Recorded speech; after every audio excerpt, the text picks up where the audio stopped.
आज हम पढ़ने वाले हैं matter in our surrounding chapter है। इसमें हम पार्ट 2 पढ़ेंगे। पार्ट 1 हमने आपको पढ़ा दिया है। अगर आपने पार्ट 1 नहीं देखा है तो आपको नहीं समझ में आएगा। पार्ट 2 तो ये जो है आपका वीडियो लेक्चर ये पार्ट 2 है। इससे पहले पार्ट 1 हमने पढ़ाया है तो उसको पहले आप देख लीजिएगा, तब आपको ये समझ में आएगा। तो शुरू करने से पहले मैं आपको बता दूं कि आप ज़रूर से देखिएगा। अगर आपने पार्ट 1 नहीं मिल रहा है तो आप हमारे लिंक डिस्क्रिप्शन में है, वहां से आप लिंक पर क्लिक करके पार्ट 1 में देख सकते हैं। तो चलिए शुरू करते हैं पार्ट 2 में। चेंज ऑफ स्टेट, इसका मतलब क्या होता है? चेंज ऑफ स्टेट का मतलब क्या है कि when solid is heated it's change into liquid. मतलब ये है कि अगर हम सॉलिड को किसी भी टेम्परेचर पर हीट करते हैं तो वो कन्वर्ट हो जाता है किसमें? लिक्विड में। किसी न किसी पार्टिकुलर टेम्परेचर पर फिक्स होता है कि इतने टेम्परेचर पहुंचने पर क्या होता है, ये लिक्विड में चेंज हो जाता है। तो when liquid is heated then it's change to gas. अगर हम लिक्विड को फिर से हम हीट करते हैं तो वो किस में कन्वर्ट होता है? गैस में कन्वर्ट होता है। इसका मतलब ये है कि अगर हम सॉलिड को हीट करेंगे तो वो चेंज होकर लिक्विड में हो जाएगा, और लिक्विड को जब हम हीट करेंगे तो वो चेंज होकर क्या हो जाएगा? गैस में कन्वर्ट हो जाएगा। तो व्हेन गैस इज कूल्ड, जब क्या है, पॉइंट नंबर 2 देख लीजिए, जब गैस क्या होगा? कूल हो जाता है, यानी ठंडा हो जाता है, तो वो वापस क्या होता है? लिक्विड में चेंज हो जाता है। और व्हेन लिक्विड इज कूल, अगर लिक्विड अगर ठंडा हो जाता है तो वो क्या होता है? Change in solid. इसका हम एग्जांपल भी देखेंगे, तब आपको समझ में आएगा कि कैसे सॉलिड को हम हीट करते हैं तो लिक्विड में हो जाता है, और लिक्विड को हीट करते हैं तो गैस में हो जाता है। लेकिन इसका उल्टा प्रोसेस भी होता है कि अगर हम गैस को ठंडे कर दें तो वो लिक्विड में हो जाता है, और लिक्विड को हम कूल्ड कर दें तो वो सॉलिड में हो जाता है। तो पहले हम एग्जांपल देख लेते हैं, तो इससे ज़्यादा से ज़्यादा आपको बेहतरीन तरीके से समझ में आ जाएगा। देखिए, अगर आइस को हम हीट करते हैं, एग्जाम्पल क्या लेते हैं हम? आइस का एग्जाम्पल ले लेते हैं। अगर हम आइस को हीट करते हैं तो वो वाटर में चेंज हो जाता है।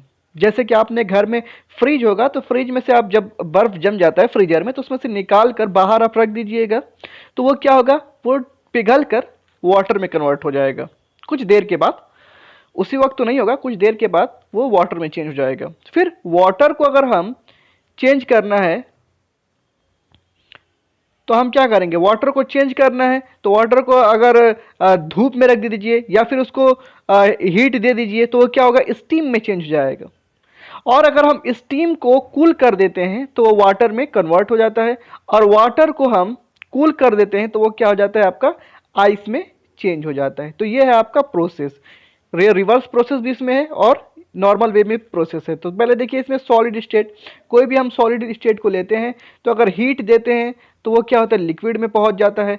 फिर उसको हम हीट देते हैं तो गैस में पहुंच जाता है। और इसका रिवर्स प्रोसेस क्या है? गैस को हम कूल करेंगे तो ये लिक्विड में चला जाएगा, लिक्विड को कूल करेंगे तो ये सॉलिड में चला जाएगा। और जैसा कि आप ये डायग्राम में थोड़ा सा एब्जॉर्ब कर सकते हैं, देख सकते हैं कि ये देखिए आइस का एग्जाम्पल इसने लिया है। आइस यहाँ पर देख सकते हैं, ये आइस का है। इसमें लिखा भी है the particles are close together to can not move. आप जानते हैं कि आइस के जो मॉलिक्यूल्स हो वो काफ़ी ज़्यादा क्लोजली पैक होंगे और एक दूसरे से अट्रैक्टिव रहते हैं। तो उसके अगर हम मेल्टिंग करेंगे तो मेल्टिंग करने के बाद ये वाटर हो जाएगा। वाटर में कन्वर्ट जब होगा तो पार्टिकल्स जो है आपका मूव फास्टर फर्दर, क्योंकि वाटर का मॉलिक्यूल्स थोड़ा सा अट्रैक्शन जो होता है उसमें कम होता है एक दूसरे से। और उसके बाद जब हम इसको फिर हीट देकर अगर हम गैस में चेंज कर देते हैं, यानी स्टीम में चेंज करते हैं, तो आपको वो उसके भी पार्टिकल्स के पता ही होगा कि वो रैंडमली मूव करते हैं, वो एकदम ही अट्रैक्शन नहीं होता है, बहुत ही लिस्ट अट्रैक्शन होता है गैस के पार्टिकल्स का। तो ये आप जानते ही हैं। तो पहले हम क्या करेंगे? सॉलिड को मेल्ट करेंगे तो लिक्विड में हो जाएगा, और लिक्विड को बॉयल कर देंगे तो ये गैस में प्रोसेस में पहुंच जाता है। अब इसका रिवर्स प्रोसेस भी है। देखिए, आइस है, आइस को हम क्या करेंगे? मेल्ट करेंगे, वही चीज़ है। तो ये क्या होगा? वाटर, और वाटर को बॉयल करेंगे तो ये स्टीम। अगर हम रिवर्स करेंगे तो स्टीम को हम कूल करेंगे तो लिक्विड, लिक्विड में कूल कर देंगे तो सॉलिड। अब अभी मैंने जो बताया है, चलिए ठीक है। अब आते हैं मेल्टिंग, फ्यूजन किसे कहते हैं? अब अभी मैंने फिर से मैं आपको बता दे रहा हूँ, थोड़ी देर पहले अभी बताया हूँ मेल्टिंग कैसे होता है। फिर से मैं आपको बता देता हूँ कि जब सॉलिड को हम हीट करते हैं, क्या करते हैं? सॉलिड, कोई भी सॉलिड हो सकता है, सॉलिड को जब हम हीट करते हैं तो क्या होगा? उसके पार्टिकल्स क्या होता है? उसका पार्टिकल्स जो है आपको वाइब्रेट करने लगता है और बहुत ही तेजी स्पीड से मूव करने लगता है, फ्रीली मूव करने लगता है। तो then the particles temperature solid melt and change into liquid. तब क्या होगा कि किसी पर्टिकुलर टेम्परेचर पे सॉलिड जो होगा आपका मेल्ट होकर लिक्विड में कन्वर्ट हो जाएगा। तो इस प्रोसेस को हम फ्यूज़न कहते हैं। फिर से मैं आपको एक बार समझा देता हूं कि जब सॉलिड को हम क्या करते हैं, हीट देते हैं, तो उसका जो पार्टिकल्स होगा, आप तो जानते ही हैं कि कोई भी सॉलिड हो चाहे लिक्विड हो, उसमें क्या एक दूसरे का पार्टिकल्स के साथ अट्रैक्ट करके रहते हैं। और आपका अगर आपका सॉलिड है तो उसमें जो है पार्टिकल्स जो है बहुत ही क्लोजली कॉम्पैक्ट रहते हैं, लेकिन लिक्विड में तो जो पार्टिकल्स ऑफ अट्रैक्शन है वो बहुत ही कम रहता है और गैस में तो एकदम ही कम रहता है। ठीक है, अब देखिए जब सॉलिड को हम हीट करते हैं तो क्या होता है कि उसके जो पार्टिकल्स होता है वो बहुत ही तेजी से वाइब्रेट करने लगता है, यानी मूवमेंट करने लगता है, स्पीड से मूव करने लगता है। और उसके बाद क्या होता है, किसी एक पार्टिकुलर टेम्परेचर पे क्या होता है, सॉलिड क्या होता है, मेल्ट हो जाता है। किसमें? लिक्विड में। सॉलिड मेल्ट किस में होता है? लिक्विड में हो जाता है। और इस प्रोसेस को हम क्या कहते हैं? फ्यूजन कहते हैं। क्या कहते हैं? फ्यूजन कहते हैं। अब आपको समझ में आ गया होगा। अब टेम्परेचर देखिए, the temperature at which solid melts is called melting point. यानी वो टेम्परेचर जो सॉलिड को मेल्ट कर दे यानी पिघला दे, तो उसे हम क्या कहते हैं? मेल्टिंग पॉइंट कहते हैं। अब जैसे आइस का ले लीजिए, अब इसका कुछ ना कुछ तो टेम्परेचर होगा तभी तो ये पिघलेगा। ऐसे थोड़ी ना कि फ्रिज में है रखा है और चाहे कि अब पिघल जाए तो नहीं पिघलेगा। ऐसा कोई टेम्परेचर होगा तब जाकर ये पिघलेगा। तो the melting point of ice, अब इसका आइस का मेल्टिंग पॉइंट क्या होगा, तो वो टेम्परेचर क्या होगा, तो वो टेम्परेचर जो होगा आपका 0 डिग्री सेल्सियस। अगर आपका 0 डिग्री सेल्सियस और 273 केल्विन है तो क्या होगा, आपका पिघलने लगेगा। अब आते हैं latent heat of fusion. Latent heat of fusion क्या है? The amount of heat energy required to 1 kg of solid into liquid atmospheric pressure, it's melting point is called the latent heat of fusion.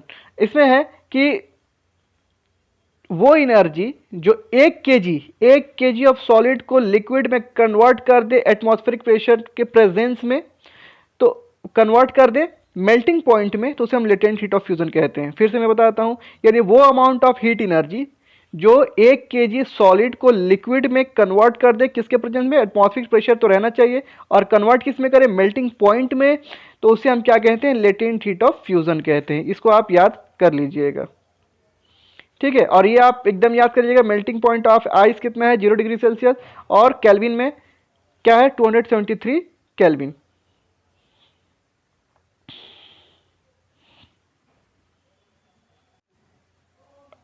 Boiling करते देख लिए, liquid अगर heat करते हैं तो इसमें भी क्या होता है? मूव फास्टर, इसके पार्टिकल्स क्या होते हैं? काफ़ी तेजी से मूव करने लगते हैं जब हम बॉयल करते हैं। तो then a particle temperature liquid being boil and change into vapour. अगर हम किसी भी वाटर को बॉयल करते हैं, हीट देकर, तो उसका जो वाटर का जो पार्टिकल्स है वो काफ़ी तेज़ी से मूव करने लगता है, और वो क्या करता है? बॉयल होकर ये गैस में क्या है? गैस के फॉर्म में क्या होता है? कन्वर्ट हो जाता है। किसके फॉर्म में?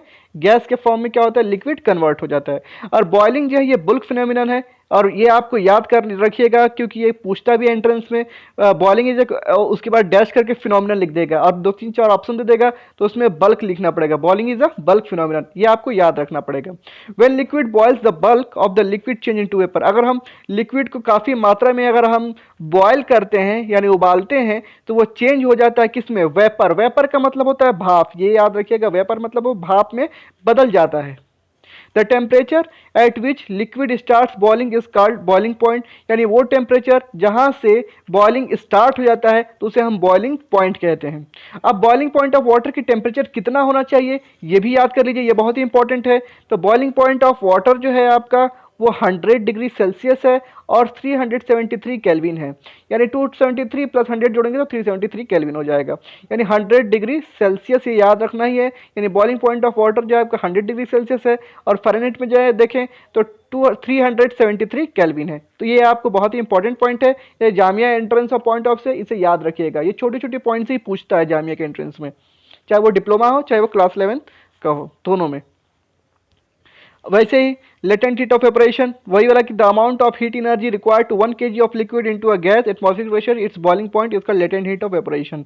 इसका मतलब ये हुआ कि वो अमाउंट ऑफ हीट एनर्जी जो 1 kg लिक्विड को गैस में बदल दे, किसके प्रेजेंस में, एटमॉस्फेरिक प्रेशर पे प्रेजेंस में, बॉइलिंग पॉइंट में बदल दे, तो उसे हम लेटेंट हीट ऑफ वेपोराइजेशन कहते हैं। आगे बढ़ते हैं।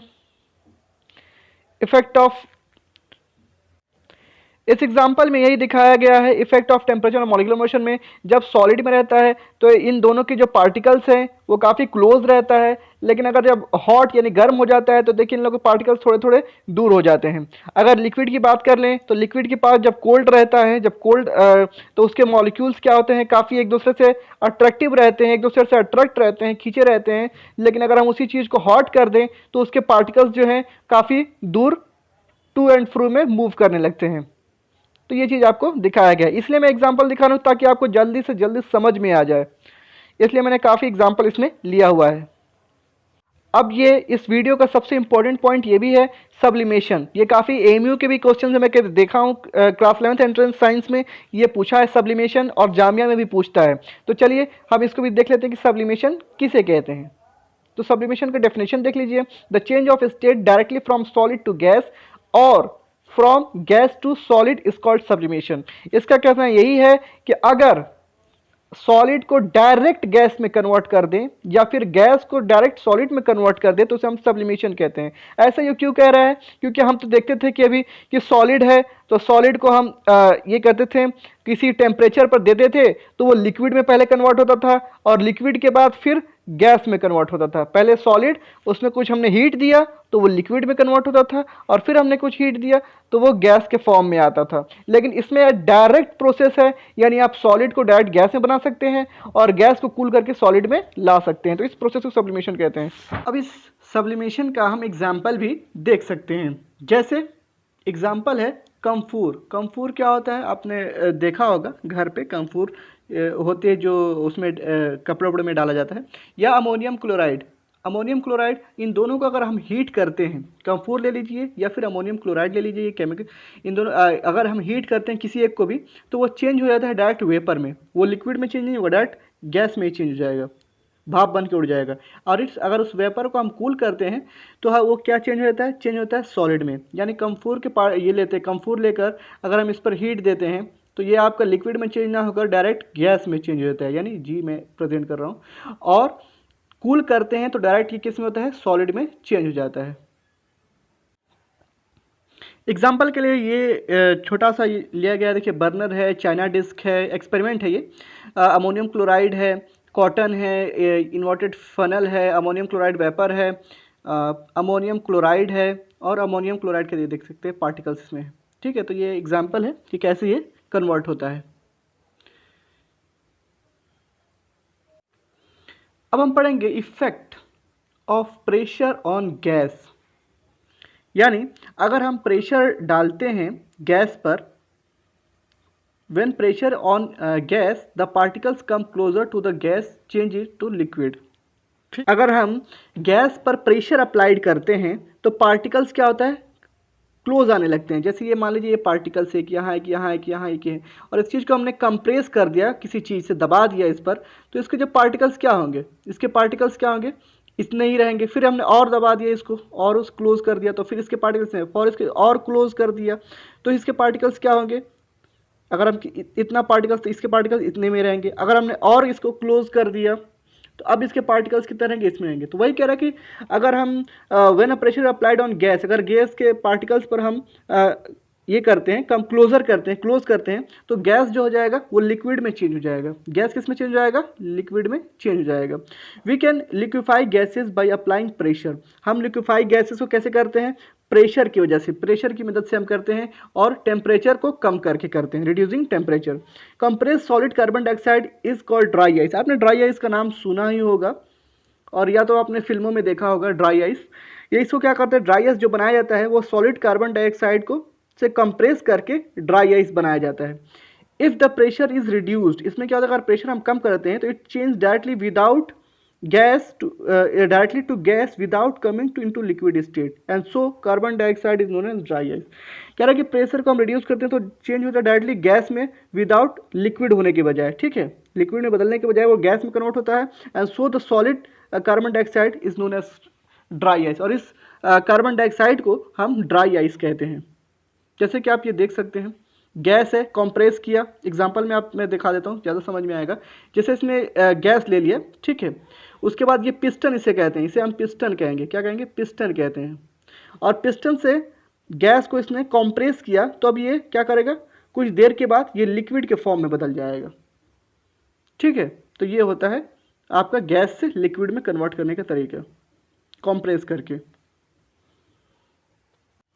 ये चार्ट जो है ये काफ़ी इंपॉर्टेंट है, आप इसको याद कर लीजिएगा कि अगर हमें सॉलिड से लिक्विड की तरफ जाना है तो फ्यूज़न का प्रोसेस होता है। कौन सा प्रोसेस होता है, फ्यूज़न प्रोसेस होता है, फ्यूज़न। और लिक्विड से गैस की तरफ जाना है तो वेपोराइजेशन होता है, और गैस से फिर सॉलिड की तरफ जाना है तो उसे हम सब्लिमेशन कहते हैं। अब फिर देख लीजिए, अगर हम गैस से चलते हैं तो गैस से लिक्विड जो मिलता है कंडेंसेशन कहते हैं, और लिक्विड से सॉलिड मिलता है तो उसे हम सॉलिडिफिकेशन कहते हैं, और सॉलिड से अगर हम गैस की तरफ जाएंगे तो आपका सब्लिमेशन कहा जाता है। तो इसे याद कर लीजिएगा, ये आता है जामिया के एंट्रेंस या एमयू के एंट्रेंस दोनों में ही आता है, क्लास 11 और डिप्लोमा में। इवापोरेशन तो सब जानते होंगे कि अगर हम वाटर को बॉयल कर देंगे तो वो क्या होता है, भाप वेपर के फॉर्म में होता है और भाप बन के उड़ जाता है, ठीक है। तो इसे हम इवापोरेशन कहते हैं। The change of liquid into vapour at any temperature below it's boiling point is called evaporation. कह रहा है कि हम जब लिक्विड को क्या करते हैं, लिक्विड क्या होता है, वेपर के फॉर्म में चेंज हो जाता है किसी भी टेम्परेचर पर बिलो इट्स बॉइलिंग पॉइंट, यानी बॉइलिंग पॉइंट से थोड़ा सा लेवल कम ही रहेगा टेम्परेचर उसका, तो उसे हम क्या कहेंगे, इवापोरेशन कहेंगे। Evaporation is a surface phenomenon. अब इसे याद रख लीजिएगा, इवापोरेशन क्या है, जैसे बॉइलिंग बल्क फिनोमिनन होता है तो इवापोरेशन क्या है, सरफेस फिनोमिनन होता है। Particles from the surface gain energy overcome the traction changes. कोई दिक्कत की बात नहीं है, कोई काम का नहीं है, ठीक है। फैक्टर अफेक्टिंग आप देख लीजिएगा, इसे आप पढ़ लीजिएगा। फैक्टर अफेक्टिंग में क्या होता है, increasing in surface area, increasing the rate of evaporation, increasing in temperature. अगर हम टेम्परेचर बढ़ाते हैं तो इवापोरेशन का रेट ही बढ़ जाएगा।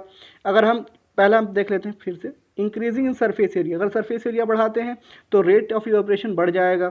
टेम्परेचर अगर हम बढ़ाते हैं, इंक्रीज टेम्परेचर करते हैं तो इंक्रीज रेट ऑफ इवापोरेशन बढ़ जाएगा।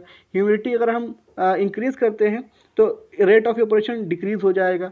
अगर हम वाइंड की स्पीड इंक्रीज करते हैं तो रेट ऑफ इवापोरेशन क्या होगा, इंक्रीज हो जाएगा। तो इसे आप याद कर लीजिएगा, ठीक है। इवापोरेशन का प्रोसेस भी देख लीजिए, ये देखिए ये वाटर है और किसी ने टेम्परेचर पर क्या कर रहा है, ये इवापोरेट कर रहा है, यानी वेपर के फॉर्म में उड़ रहा है। क्यों, क्योंकि ये पानी काफ़ी जब बॉयल हो जाता है तो ये क्या होता है, इवापोरेशन प्रोसेस चालू हो जाता है। तो ये इस वीडियो का लास्ट पार्ट था। अब ये चैप्टर आपका ख़त्म हो गया है। अगर आपकी वीडियो अच्छा लगा तो मेरे चैनल को सब्सक्राइब करिए और ज़्यादा से ज़्यादा शेयर करिए।